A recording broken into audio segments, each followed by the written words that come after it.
How was it seeing Danny Sigel last night sa Ang ano? saya ko nga eh.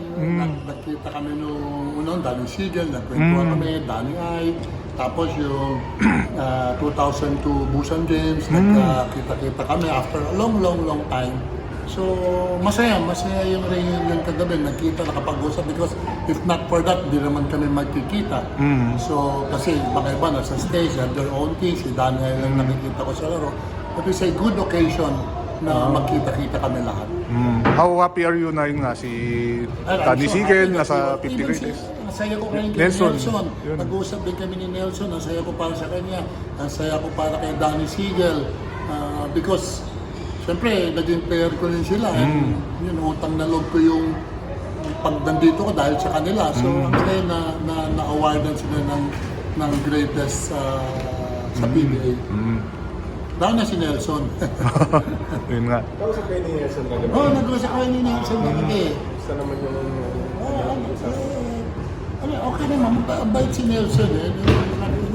So congratulations, maski matagal lang, at least nandyan yan. So congratulations sa'yo, sabi ko kay Nelson. Masaya naman talaga si Nelson.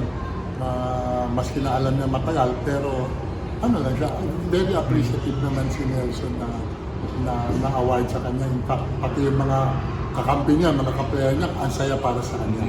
Yun ang maganda sa PBA, sa mga player, masaya sila sa isa't isa, para sa isa't isa. How about si Danny Sigel being in the greatest along with Danny Defonso? Also, yan, proud nga ako that I was part of their career. Yung talagang nandun, di ba, hindi kalaban, kakampi. So, I'm so proud of them and I appreciate yung kasi nung nagpo-coach ako sa kanila, talagang binibigay nila yung lahat ng kakayanin nila. And of course, sabi ko nga, wala naman ako dito kung hindi dahil sa kanila.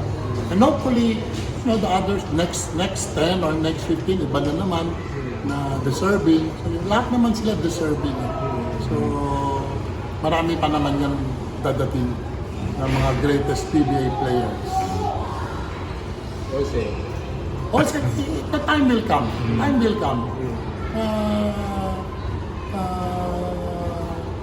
In the next, you know, I don't know when the next but of course his name will always be there. Unfortunately, kailangan mamili, di ba? But I'm sure he is one of the greatest, one of the candidates talaga na maging PBA's greatest.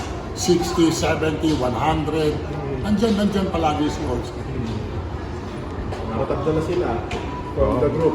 Unti-unti na lang. Unti-unti, they will all be there. Because all of these champion teams, sigurado may magiging part sila dyan ng mga champion team. That's why they are champion teams because they are champion players.